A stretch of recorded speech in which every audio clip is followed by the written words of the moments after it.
Bonjour à tous, bonjour à toutes, bienvenue sur la chaîne de l'œil de Sam. J'espère que vous allez tous très bien. Bien moi, je suis très heureuse de vous retrouver pour vous présenter un livre. Je vous avais fait une mini présentation au mois de septembre et j'avais pas eu le temps de vous faire une belle vidéo. Donc je vous présente véritablement là un livre, c'est L'Éternel Tarot d'Emmanuel Pinon aux éditions Trajectoire.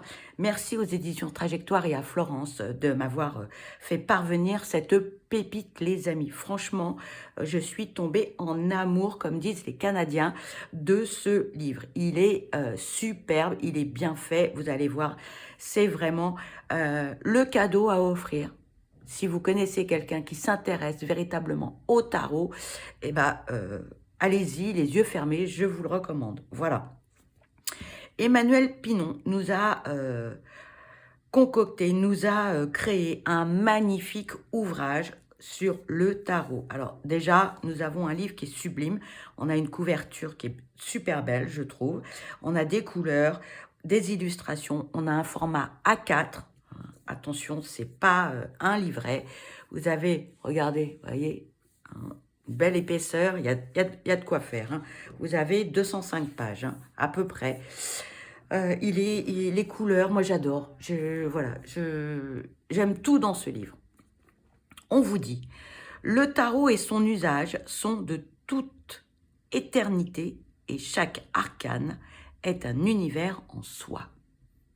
Dans cet ouvrage, richement illustré et documenté, vous découvrirez les origines du tarot et comment ce jeu mythique et fascinant a traversé les siècles jusqu'à aujourd'hui. Emmanuel Pinon relève ici le formidable défi d'étudier le tarot dans toutes ses dimensions et sous ses multiples facettes, tout à la fois jeu de cartes à jouer et art divinatoire, incluant ses aspects historiques, symboliques, linguistiques et ésotériques. Cet ouvrage se veut également pratique.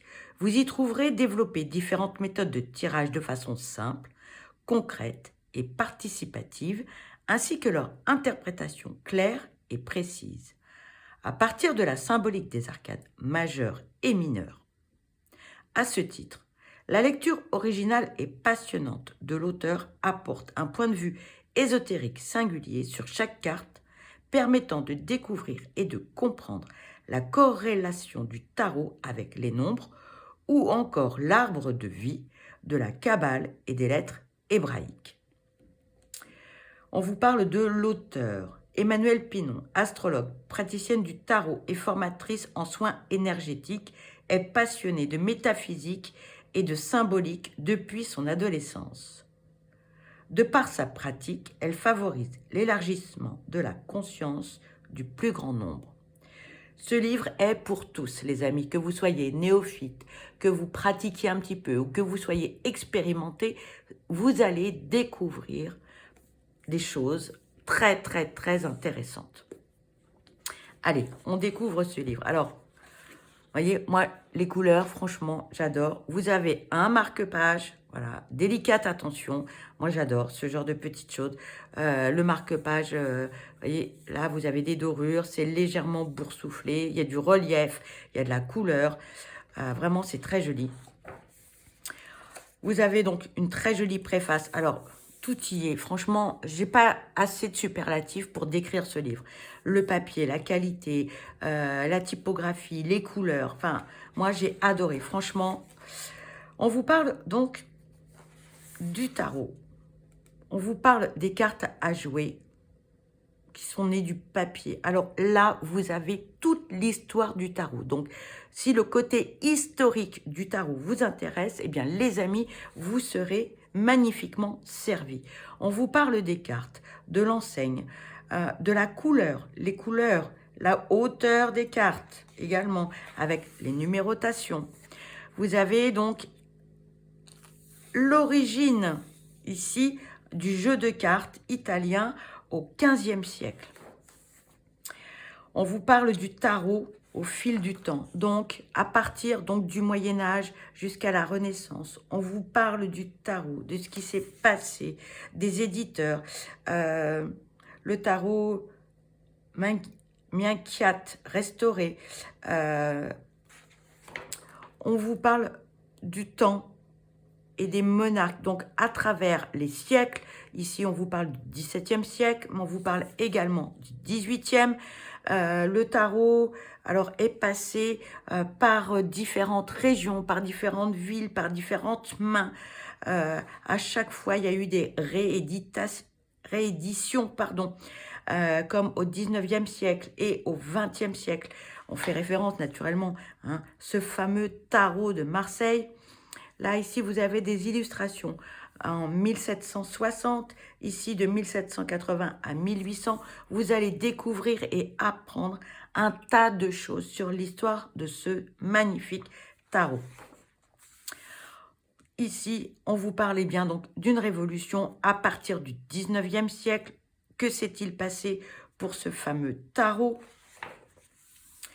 Voyez les illustrations par Grimaud, ici en 1891. J'espère que vous voyez bien, il y a du soleil alors avec les reflets. Pardon. On vous parle de la seconde partie du XXe siècle et du début du XXIe siècle. Que s'est-il passé à travers toutes ces années, l'évolution de ce tarot magnifique. Ensuite, on vous parle de la lecture des arcanes. Alors, on vous parle d'une lecture très descriptive. Ici, vous avez les cartes, on vous parle de tout, des couleurs, de ce qui s'est passé, le nom des arcanes majeurs, l'histoire. On vous parle de la lecture historique, que ce soit ici, vous avez l'empereur en 1440 à 1470. Ensuite, ici, vous avez le soleil en 1650. Vous avez toute l'histoire de ce tarot, vraiment magnifique. Vous avez la lecture symbolique par rapport les triomphes.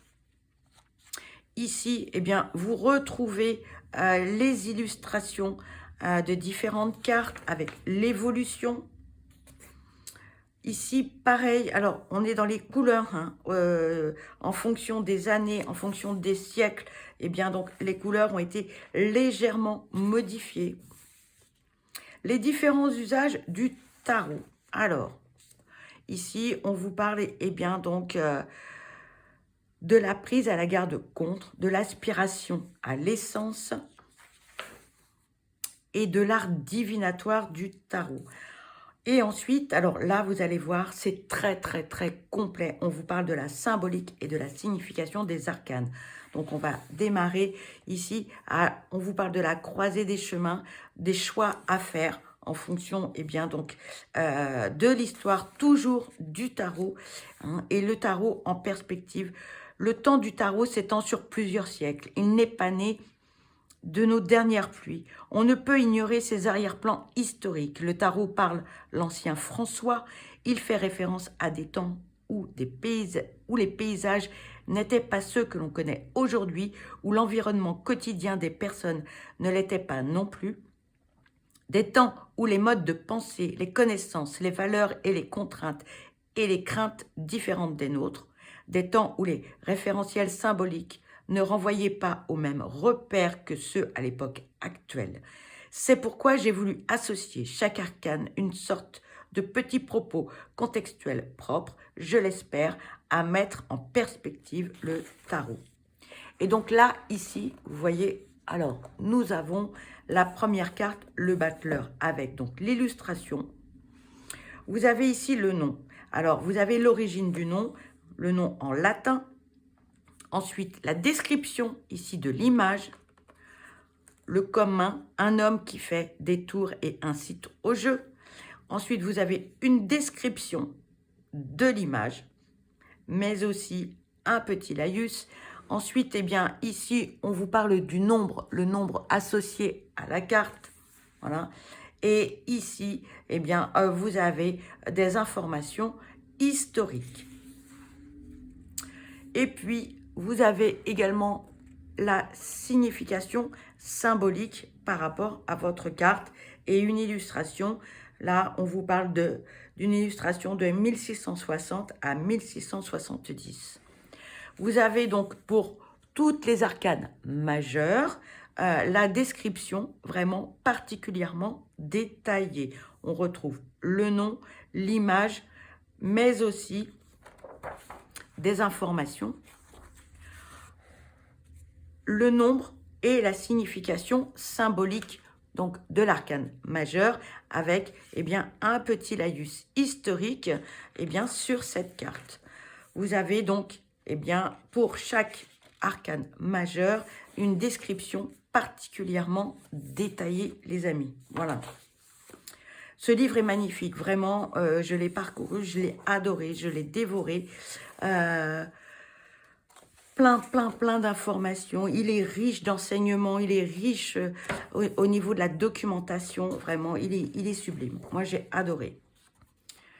Ensuite, on vous parle des différents tirages. Alors, pour tous les néophytes, vous allez découvrir pas mal de petites choses. Alors, vous avez le tirage avec une carte, la lame. Hein. Les cartes de tarot sont appelées également des lames. Donc là, on vous explique un petit peu en introduction comment effectuer un tirage avec une lame. Vous avez ici la possibilité de faire un tirage avec 4 lames. C'est ce que l'on peut aussi appeler pour certains le fameux tirage en croix. On vous parle d'une première proposition avec un tirage avec 4 cartes ou une seconde proposition. Tout est vraiment bien expliqué, bien détaillé. Vous voyez, là, ici, on vous parle de la première proposition et vous avez tout le descriptif. À quoi correspond la carte 1, la carte 2, la carte 3, la carte 4, une seconde proposition. Vous avez la lame de synthèse centrale. Ensuite, vous avez tous les exemples avec la numérologie, les synthèses axiales, la synthèse horizontale, la synthèse verticale. Ici, vous avez la numérologie avec les exercices d'addition numérique. Et ici, une illustration de ce que pourrait donner votre tirage. Vous avez aussi des tirages sans question, des tirages à 2 lames, le tirage à 7 lames, mais vous pouvez également utiliser ce principe ici pour un tirage de prénom. Le tirage des 12 lames. Pour certains, vous utilisez peut-être également les tirages des maisons la roue karmique, pardon, ou le tirage avec les 12 maisons. Ici, vous avez les 12 maisons. Et pour ceux qui ne connaissent pas ce tirage, vous avez ici le descriptif. À quoi correspond la maison 1? Elle correspond aux états physiques et psycho-émotionnels de la personne. La maison 2 qui correspond à l'argent. La maison 3 qui correspond à la nature et l'entourage des personnes. La maison 4 ici qui correspond au foyer. La maison 5 qui correspond à l'entourage et à la personne que l'on aime. La maison 7 qui correspond au travail. La maison 8 qui correspond au rapport aux autres, à l'entourage, à la nature des relations que la personne entretient. La maison 8 ici qui correspond au changement et aux remises en cause. La maison 9 qui correspond à l'ouverture d'esprit. La maison 10 qui correspond à la vie publique de la personne. La maison 11 pour les projets et la maison 12 qui correspond à un espace de solitude, de retranchement de la personne. Voilà, donc tout est expliqué. Voilà. Et ici, vous avez donc les résultats par rapport aux exercices d'addition numérique. Ensuite, on vous parle des esquisses, d'interprétation. Moi, j'ai beaucoup aimé toutes ces explications qu'on n'a pas forcément dans tous les livres. Vraiment, ce guide est complet. Ici, on vous parle d'un concentré essentiel. Alors ça, j'ai bien aimé. Quand on est débutant, on a besoin d'avoir des explications assez concises. Ici, on vous parle du battleur. On vous dit, c'est le début de quelque chose. Il y a de l'initiative et du dynamisme. L'action entreprise est créative, mais souvent marquée par de l'impulsivité ou de l'inexpérience.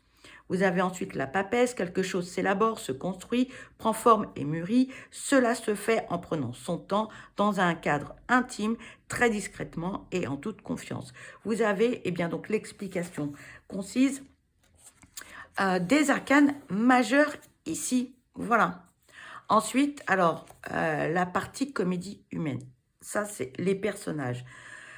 Ça, c'est un tableau qui est vraiment bien résumé. Donc, toujours pour les néophytes, mais même pour ceux qui commencent à utiliser, eh bien, moi, j'aime bien. Voilà. On parle des personnages. Ici, on vous parle d'un homme et soi-même si on est un homme. Cet homme peut être représenté par l'empereur, le battleur pour un adulte jeune, l'ermite pour un homme de l'âge de la retraite, une femme et soi-même, si on est une femme, l'impératrice, la papesse pour une femme d'âge mûr, etc., etc. Donc là, vous avez en fait, eh bien, tous les personnages de votre tirage. Ensuite, eh bien, vous avez l'environnement. Donc, l'enfance, qui correspond à la lune, le passé, l'ancien temps, les souvenirs, l'ermite et la lune, l'habitation, le foyer, on vous parle de la lune, une grossesse, la papesse, la lune, la sexualité, le diable, les affections, les amours, l'amoureux, le soleil et le diable. Donc, vous avez ici, voyez, eh bien, donc, ce tableau qui résume, eh bien, donc, l'environnement. Ensuite, ici, on vous explique comment interpréter pas à pas eh bien, votre tirage. Vous voyez, tout est vraiment bien expliqué. Vous avez, pour les mots importants, les mots forts, eh bien, donc, ils sont en gras d'une autre couleur. Vous avez des exemples d'interprétation de tirage. Le papier est magnifique. Le petit détail aussi. Alors, moi, j'ai adoré ça. C'est vraiment sous la numérotation de la page, cette petite branche de feuilles. Vous avez donc, après, des questions. Voilà. Alors, ça, c'est intéressant. Pour ceux qui ne savent pas poser des questions, vous avez des questions avec un tirage à 2 lames, des questions avec un tirage à 7 lames. Ici, pardon, sans question, mais avec un tirage à 12 lames avec les maisons. Et donc ici, on reprend toutes les maisons avec l'exemple. On vous parle de l'introspection avec le tarot. Et ici, on vous parle des arcanes mineurs. Alors ici, on vous parle des 4 enseignes. Les 4 enseignes dans les arcanes mineurs. Eh bien, les arcanes mineures, elles sont divisées en 4 catégories. Vous avez les bâtons, vous avez les coupes, les deniers et les épées. Dans certains tarots, vous avez également pour les deniers le terme de pentacle, d'accord?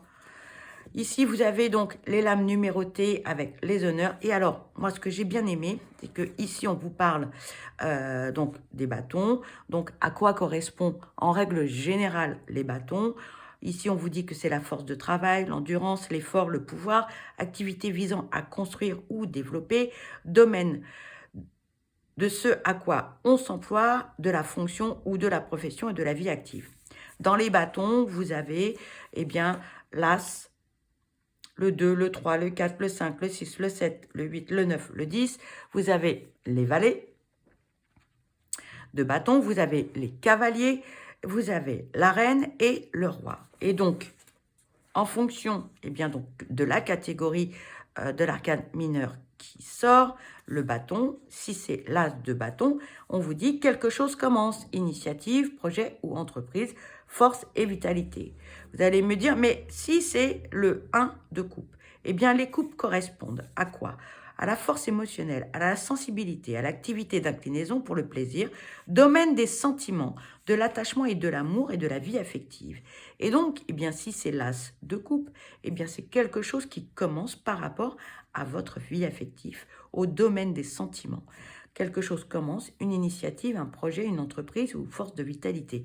Donc, bien évidemment, vous avez, moi j'ai trouvé ça hyper judicieux de mettre les catégories, le bâton, coupe, denier et épée avec, eh bien, donc, la présentation de chaque carte en face. Voilà. Et puis, pour finir, eh bien, vous avez les commentaires. Le commentaire, pardon, numéral. Voilà. Que dire des nombres, hein, les nombres simples. Vous avez, eh bien, donc, les paires. Vous avez les septénaires de tarot. Quel est votre chemin? Voilà. Vous voyez, ce livre est particulièrement complet. Vous avez l'arbre de vie qui vous est présenté, les 22 lames avec les 22 lettres hébraïques. Voilà. Donc là, le battleur, Alep, la papesse, Bess. Vous voyez, un guide particulièrement complet, les amis.